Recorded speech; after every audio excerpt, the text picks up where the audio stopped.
All right, we're gonna play Heidi's video for those of you who are still here. Okay. Yep. And those on Zoom, let me know if you can't see or hear, please. My name is Heidi Wheaton. I'm the Executive Director of Breaking the Cycle. It's a level 3 recovery residency for women in Millinocket, Maine. We have been open for almost 2 years now. Our bed facility is maximum capacity at 12. We've only had 7 thus far as a capacity because we have 1 per room due to COVID standards right now, and we are a nonprofit, so in order for us to take the full 12, we have to have a board decision that we are at that point in this COVID criteria that we can do that. So I expect that that will happen soon. Level 3 requires 24-hour supervision in the house. We earn our privileges here usually within a month to be able to go out in the community independently, to be able to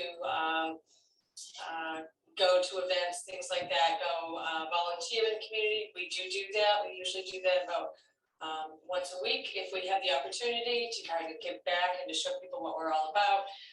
The ladies are expected to go and have their doctors in the community, their counselors, substance use, mental health counselors in the community, medically assisted treatment in the community, and also med management in the community. Any specialty doctors, eye appointments, dentists, we make sure that everybody gets to all of those appointments.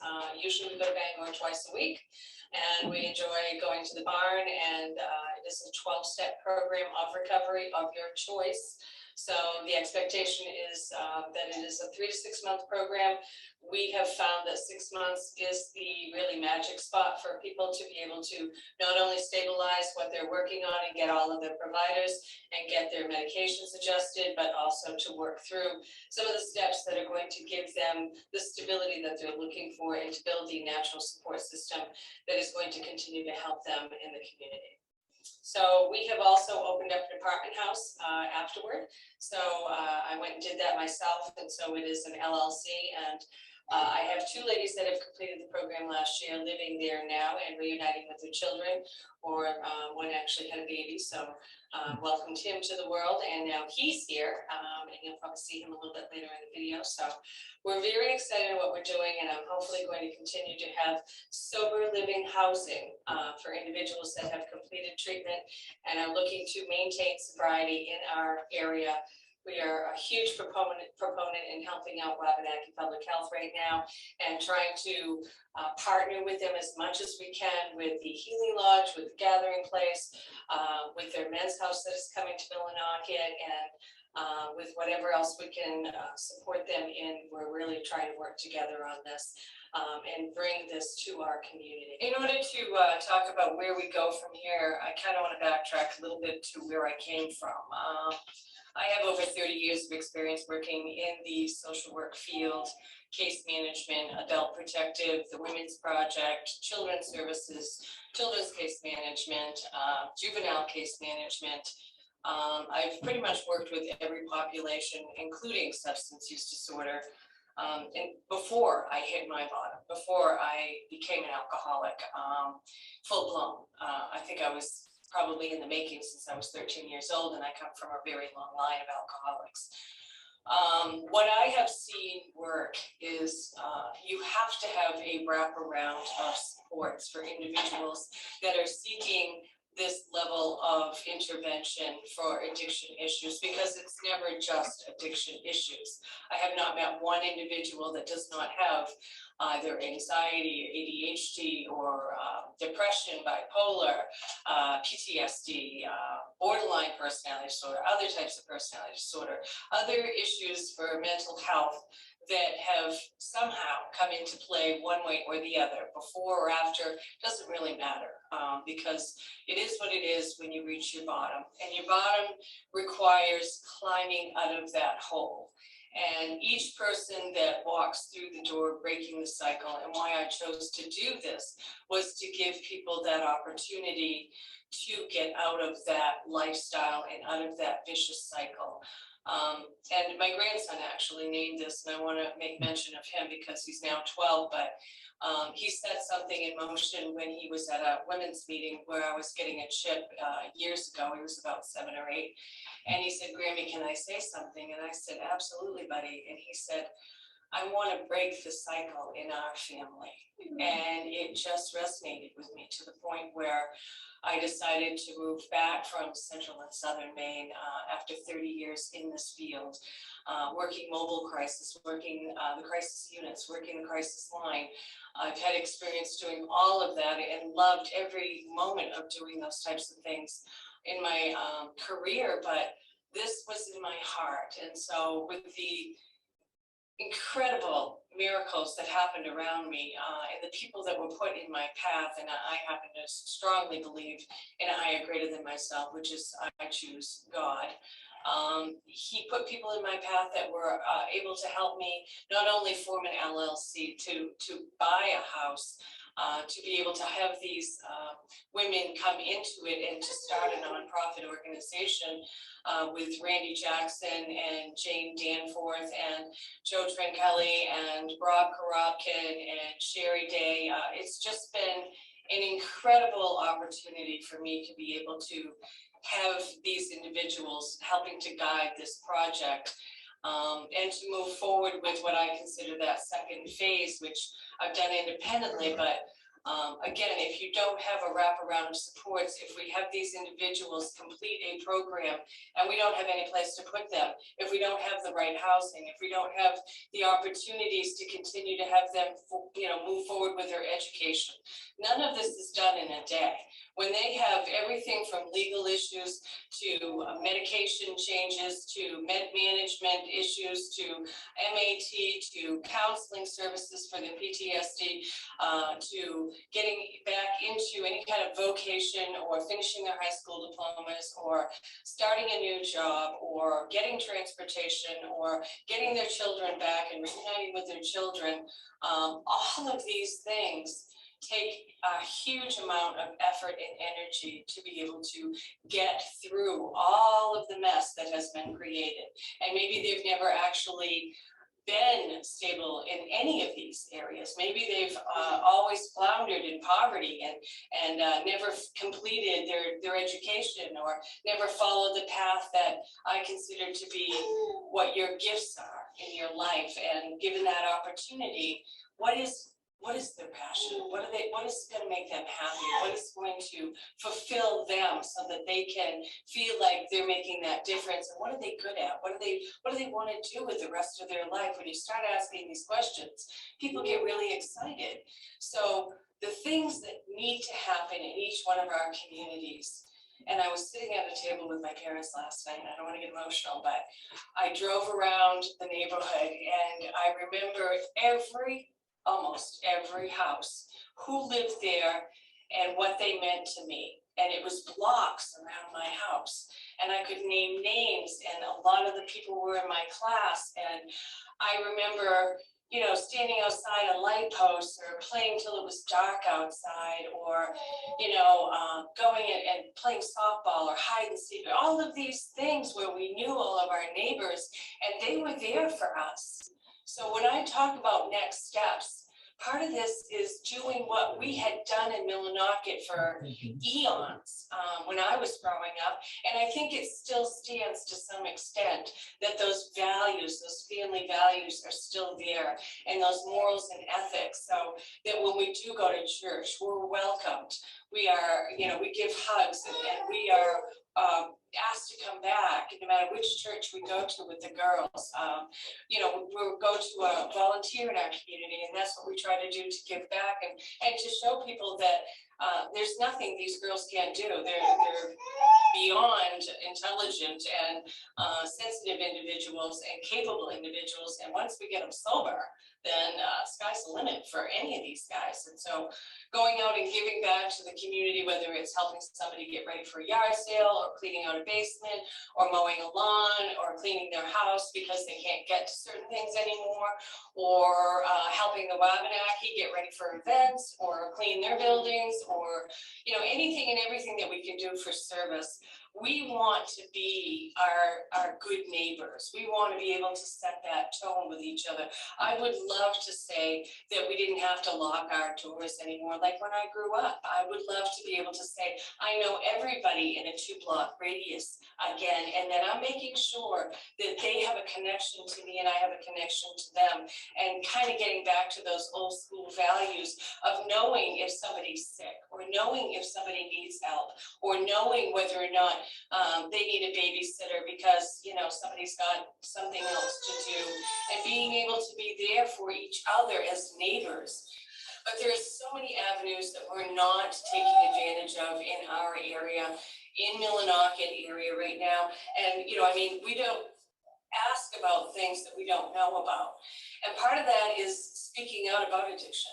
Part of that is recovering out loud, you know, and being okay and taking it out of the closet, not being ashamed of this anymore. So that when you're talking to your grandmother or somebody's mother or somebody's aunt or something like that, to understand the addiction is a disease, and it's not to be shamed and to be treated as such. It's something to be supported and helped, so that we can help that individual regain all the control back in their life. Addiction takes all of that away. So you need things like, the other thing I wanted to mention was the options program, which the police are supposed to be starting to work with, and that is helping individuals that have either overdosed or are at risk or have been found to have addiction issues. So it's kind of like a police liaison, and I know that we've had them come and speak with Cotton Response Network, and it's again one of those things of, when are we going to have time to do that if we don't ask the police, are they coming up? Have they come up yet? Do we need to do something to help facilitate that?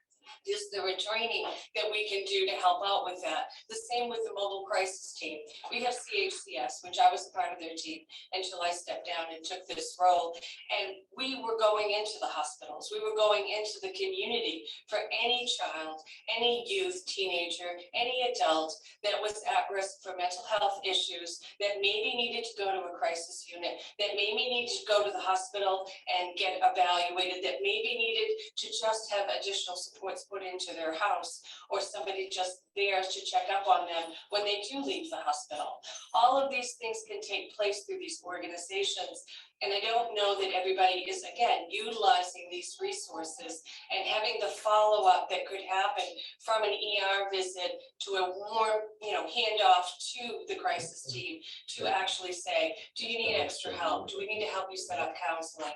Do we need to help you set up case management? Do we need to help you set up rides to get to Bangor for whatever it is? You know, our community is going to continue to grow. And the apartment that I just purchased in November has got an office space that I just worked out so that I'll be partnering with Wells Springs, and they're going to be sending counselors down here eventually. Right now they're going to start on Zoom, but they're coming into Millinocket and they want to help anybody in the community, not just my girls, but anybody in the community with substance use disorder, with mental health issues, with PTSD issues. And so I want to have people understand that they're coming to Millinocket. You can call them. The office is going to be at 19 Central Street. I'm working with Blue Sky Counseling right now, which I worked really well with in the Lewiston area, and they have the medically assisted treatment. They've given me permission to start the girls on that at my program. So I will be doing that if the girls want to choose that route, because they get to have that choice. Or if they need to in the community, then peer-to-peer is also trying to partner with them right now. So eventually, if they get enough people in our community that needs that resource, which I know they do, then absolutely we can have them have an office here.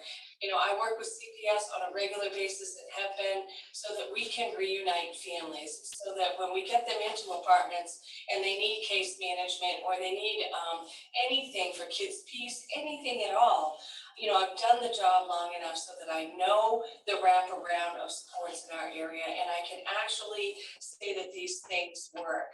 We need more foster families. CHCS does foster family training, and we need people to step up for that so that we can have the children not so far from home. You know, I mean, there's so many things that we can utilize for resources right now, but each person has to take a stand and figure out what they can do to help. They have to figure out whether or not they can help with construction, or whether or not they can help by figuring out if they can make a donation. Right, I was always looking for donations, or whether or not we can help with the yard sale, or whether or not we can help to raise money in a fundraiser. Anything and everything, everybody has the ability. So think about what we could do just to get daycares in our area, so that our moms could continue with their education, to be able to get the rec department that we've been talking about forever, so that youth have some place to go, to get Alateen here, to get children's AA, Alaton, I think it's called, to get that up and running in our area, to be able to get transportation in our area, to meet the needs of these individuals that otherwise are going to continue to flounder, and they're not going to get the help that they need. And so each one of us has a responsibility to our community. And I've been brought back to Millinocket. This is where my heart is. This is where my home is. This is where I learned my values and morals and ethics. And this is where I want to leave my legacy when I get done, and I can do no more. But right now, every person in this town has a responsibility to try to help each other and reach out and make a connection and figure out how they can help. Penobscot Cares is a big advocate right now with the money that's coming through from ARPA. The Katahdin Response Network is a huge proponent. The MPRN, which is Maine Prison Reentry Network, is a huge proponent in what I do on a regular basis to try to get women out of jail that have no reason of being there other than their addiction issues. And it does not help. And you'll hear more about that in our segments as we continue to go along. But it doesn't help to punish somebody for having addiction issues. It doesn't help to penalize them and to make them feel punitive and to put them down and to strip away their rights and to take away their sense of self. It just, because we already feel that way.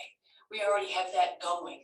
So we have to give them the hand up. We have to be the person to show them their potential and their abilities and get them excited about their life. And what better place to do that than around these gorgeous mountains and lakes and rivers and streams and, you know, snowmobiling activities that girls go on, and, you know, hiking and camping and canoeing and kayaking. And, you know, I mean, I could go on forever, but we get them excited about life again. And I hope that everybody takes the initiative to figure out how they can be of support to your neighbors. These are your neighbors. The people with addiction issues are your neighbors. Don't kid yourself. They're on your block. They're in your town. They're struggling. They're poor. They have children, and they need help. So thank you.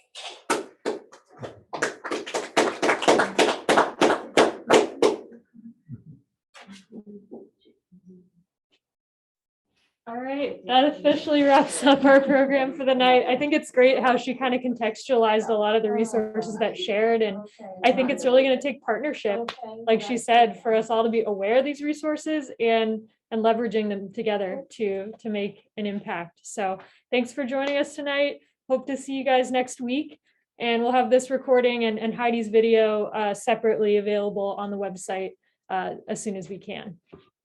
Thank you for everything.